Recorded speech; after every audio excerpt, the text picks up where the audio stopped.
Selamat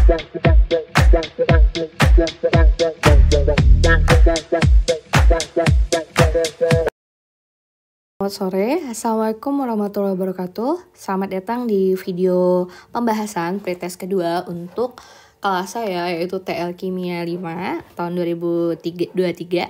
Nah, saya akan melanjutkan di soal nomor 8. Silahkan cek soal pembahasan untuk nomor 1 sampai nomor 7 tuh di video sebelumnya. Oke? Nah, di sini adalah pertanyaan yang sering terjadi atau sering kalian dapat kalau di UN biasanya. Berikut merupakan beberapa senyawa kovalen mana ya yang merupakan penyimpangan dari oktet. Nah, yang perlu kalian sadari adalah semua ikatan kimia itu mengikuti oktet atau duplet. Tapi kadangkala mereka juga ada yang melakukan penyimpangan, yaitu tidak 8 atau lebih tidak 8 baik kurang dari 8 atau lebih dari 8 atom pusatnya. Itu disebut dengan penyimpangan oktet. Dalam mencari penyimpangan oktet itu ada beberapa cara. Saya sajikan 2 cara. Yang pertama adalah kalian menggambar. Jadi kalian buat konfigurasinya. Nomor 1, seperti kasus CH4, kalian cek tabel periodik. C itu kan 24, H sama dengan 1, berarti 1 ya. Kemudian kalian gambar CH, H di sini. H punya 1, maka dia akan menawarkan 1, kemudian C punya 4, dia akan menawarkan 4. Nah, di sini kalian boleh perhatikan, kalian ngecek mana yang penyimpangan. Biasanya saya langsung melihat atom pusatnya. Kalau kalian melihat atom pusatnya, C ini kan ikatan kovalen ya, berarti elektronnya dipakai bersama-sama. Jadi C ini punya 1, 2, 3, 4, 5, 6, 7, 8. Berarti dia sudah 8. Maka karena sudah 8, CH4 itu mengikuti oktet. Dia ini oktet. Jadi seperti itu. Oktet. Nih, 1 tuh oktet. Kemudian biasanya untuk lebih cepat itu, biasanya cara kedua itu saya langsung menghitung estimasinya. Seperti ini cara pertama ya, cara gambar. Nah, kemudian cara kedua itu adalah saya menghitung estimasi dari elektron. Jadi seperti ini. N itu kalau kalian cek kan hanya nomor atomnya 7 ya. Saya seperti biasa mengerjakan 25H1. Nah, saya cara menghitung estimasinya tuh seperti ini. H itu kan punya elektron terakhirnya 5, berarti dia hanya perlu 3 elektron untuk berikatan. Kemudian di senyawa NH3, hanya itu akan memberikan 1 kan. Nah, untuk berikatan, kemudian di sini hanya itu akan menyediakan 1 elektron untuk dipakai bersama. Nah, di kasus ini NH-nya ada 3, berarti 1 kali 3, berarti ada 3 elektron. Sesuai nggak dengan yang dibutuhkan sama N? Kalau sesuai berarti 5 ditambah 3 elektron dari H, maka dia 5 tambah 3 tuh sudah oktet. Jadi seperti itu. Ini oktet juga. Ini sudah oktet, berarti seperti itu. Contoh ya, saya kerjakan soal nomor 3. Itu PCl3 ya, pakai sistem estimasi aja. P kan 15 ya, 2, 8, 5. Kemudian Cl tuh 17 ya, nomor atomnya 2, 8, 7. Nah, 5 ini hanya butuh berapa? Untuk stabil butuh 3 elektron.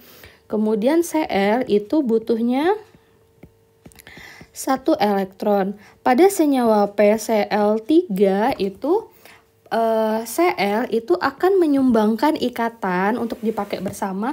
Walaupun dia punya 7, dia kan cuman butuh 1 ya, maka dia akan menyumbangkan untuk dipakai bersama ya 1 elektron juga. Nah, di sini 1 elektron dan Cl-nya ada berapa? Ada 3. 1 Cl itu akan menyumbangkan 1 elektron. Ingat, ikatan kovalen tuh ikatan yang make bersama. Jadi, dia bakal menawarkan elektron sesuai dengan jumlah yang dia butuhkan. Jadi kayak ikatan cincai. Walaupun dia punya 7, dia hanya perlu 1 elektron. Maka dia akan tawarkan 1 elektron aja buat berikatan. Seperti itu. Jadi, Cl itu akan 1 Cl akan menawarkan 1 elektron untuk berikatan. Terus Cl-nya ada berapa? Ada 3. Berarti ada 3 elektron yang bakal ditawarkan ke P. Hitungannya sesuai nggak? Sesuai. 5 ditambah 3 elektron 8. Nah, ini juga oktet seperti itu. Cara 4, berarti nomor 4 ya, PCl5. Sama kayak kasus ini, P itu hanya butuh 3 elektron, tapi di kasus PCl5, satu Cl kan hanya memberikan 1 elektron, ya enggak?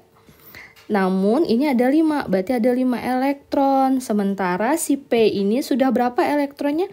Sudah 5, terakhir udah punya 5, ditambah lagi 5, berapa? 10 elektron total. 10 ini enggak 8 kan? Lebih dari 8. Ini disebut dengan penyimpangan oktet. Jadi nomor 4 tuh penyimpangan oktet. Nggak percaya, kita gambar ya PCl5 ya. PCl5. Nah, P kemudian ada si Cl ya di sini. Nah, kita gambarin yuk. Cl hanya perlu 1 elektron. Gambarin 1 elektron. Kita gambar ya. Nah, ini maaf ya kalau tulisan saya jelek. Terus ini. Nah, kemudian P ini akan punya berapa? 5 elektron ya, maka dia akan memberikan 5, kasih 1, kasih 1, kasih 1, kasih 1, kasih 1. Nah, coba kalian hitung berapa jumlah elektron yang berada di sekitaran P. Coba hitung. Yuk, 1, 2, 3, 4, 5, 6, 7, 8, 9, 10. Total punya berapa? 10 elektron. Artinya bukan oktet. Maka kasus PCl5 itu adalah kasus penyimpangan oktet 5. Nah, jadi cara pertama tuh pakai cara gambar. Cara kedua dan ketiga itu pakai estimasi elektron. Nah, cara terakhir adalah yang cara ketiga itu caranya adalah pakai cara hafal. Nah, siapa aja sih yang penyimpangan? Jadi penyimpangan itu biasanya terjadi pada beberapa senyawa. Kalau yang paling terkenal itu adalah seperti golongan Be, yang depannya B, golongan B seperti BeCl2, BCl3. Jadi tuh yang di depannya dimulai sama Be sama boron. Nah, itu tuh biasanya dia penyimpangan. Kemudian yang di depannya itu adalah golongan 8A. Nah, kenapa? Golongan 8A itu kan udah stabil, ngapain dia harus berikatan? Tapi pada kondisi tertentu dia bisa dipaksa. Contoh XeF4. Nah, Xe ini kan ada golongan 8A ya. Kenapa dia harus udah 8? Kalau dia berikatan lagi, maka pasti lebih dari 8. Jadi golongan-golongan yang dimulai dengan 8A itu pasti penyimpangan. Nah, seperti itu. Kemudian yang boleh kalian perhitungkan adalah PCl5, SF6, nah seperti itu. Jadi dan lain-lain. Jadi ada 3 cara buat tahu masalah penyimpangan. Yang pertama itu kalian pakai gambar. Yang kedua tuh kalian pakai estimasi elektron. Yang ketiga itu adalah pakai hafal. Jadi terserah mau pakai yang mana. Oke? Kemudian soal nomor 9. Di nomor 9 ini saya memasukkan soal yang juga sering keluar di UN, itu adalah untuk membedakan karakteristik dari sifat. Jadi jenis ikatan yang terjadi jika diperlihatkan suatu tabel hasil praktikum. Nah, kita udah pernah praktikum, kalian harus ingat kalau prinsip dari ikatan ion itu adalah ion. Ion itu adalah karena terdiri dari logam dan non-logam, maka dia pasti memiliki titik didih yang tinggi atau titik lebur yang tinggi. Kenapa? Karena dia memiliki sisi logam, maka titik didihnya sangat tinggi. Tinggi itu berapa, Bu? Dekat dengan 1000. Nah, kemudian bagaimana kelarutannya? Nah, sifat kelarutan itu bergantung dari kepolaran. Jadi, kalau ion itu kan pasti polar. Kalau polar, ingat hukum dari kelarutan like dissolve like, berarti polar itu bisa larut dalam polar. Dalam sesama polar. Jadi, karena air adalah polar atau bisa menghantarkan listrik, maka ion itu bisa larut dalam ion itu bisa larut dalam air, jadi larut-larut. Kemudian karena dia bersifat polar, maka dia bisa menghantarkan listrik. Nah, yang perlu kalian garis bawahi adalah daya hantar listrik. Daya hantar listrik dari ion itu ada beberapa fase.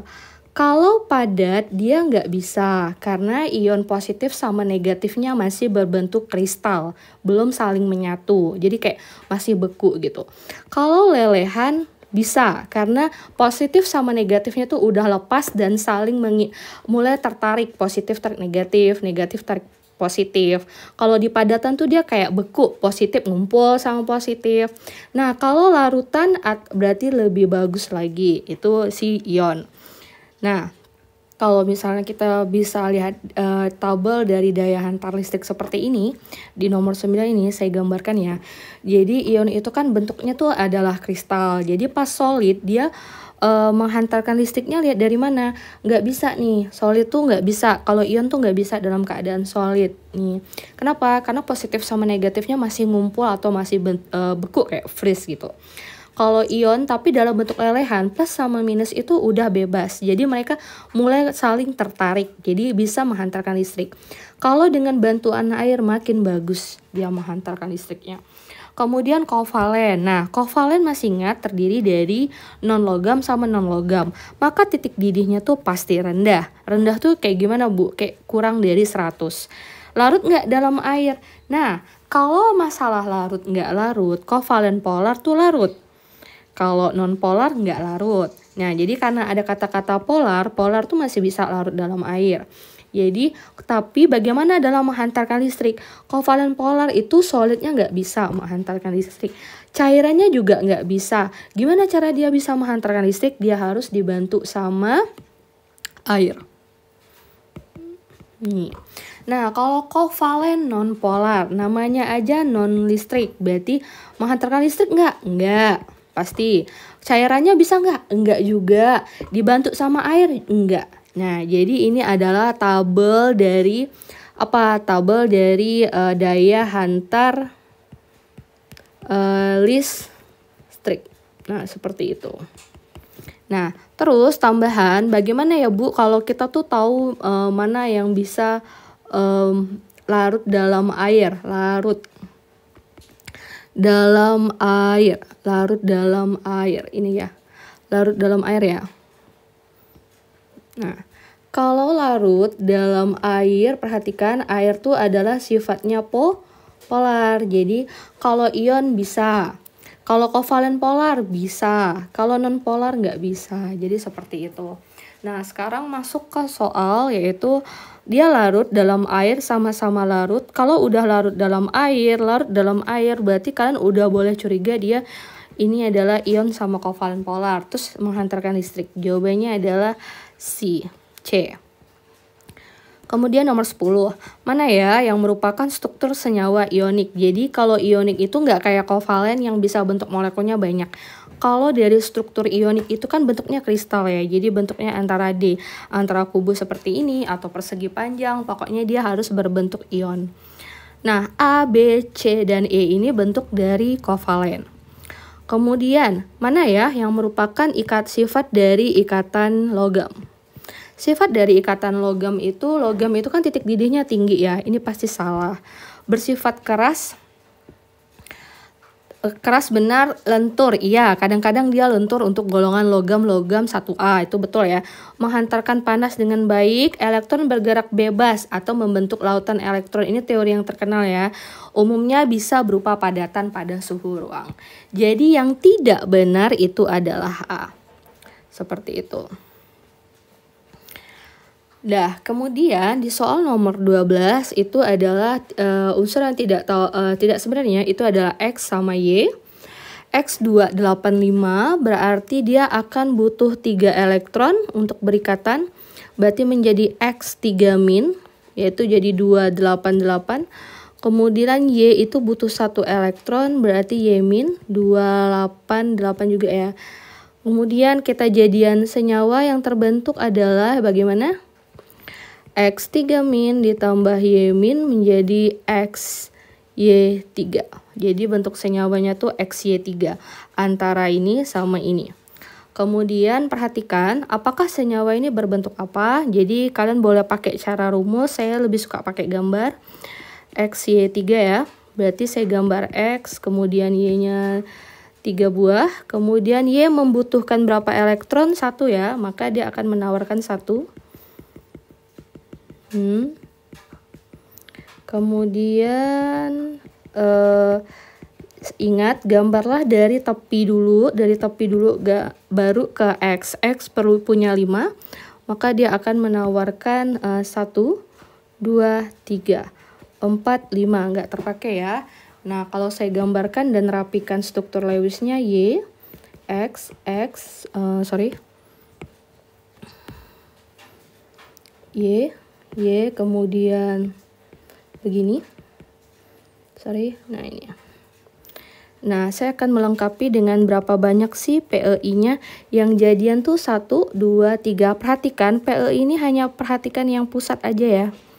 Ini 3, PEB-nya berapa? 1. Maka kalau di dalam bentuk molekulnya kita masukkan AX3E1. Perhatikan cara AX3E1 untuk prediksi itu kalian hitung dulu 3 tambah 1. 3 tambah 1 tuh bentuk dari 4. Bentar, 4 ya. Jadi 4 itu, lihat bentuk 4 itu adalah bentuknya tetrahedral. Nah, bagaimana bentuk tetrahedral? Maka kalian akan gambarkan tetrahedral dulu, yaitu seperti cakar ayam. Kemudian AX3E1, arti E itu adalah eliminasi satu garis yang punya sudut terkecil. Di kelas saya sudah bilang, nah itu sudut terkecilnya seperti ini ya misalnya. Nah ini akan saya gambar grafikan menjadi seperti ini. Nah ini adalah bentuknya seperti segitiga, namun perhatikan kalau bentuk segitiga dari modifikasi itu namanya bukan segitiga tapi langsung jadi piramida. Nih segitiga piramida karena ada PEB dia polar. Nah sekian video saya. Yang kedua, silahkan cek video ketiga. Mudah-mudahan paham. Wassalamualaikum warahmatullahi wabarakatuh.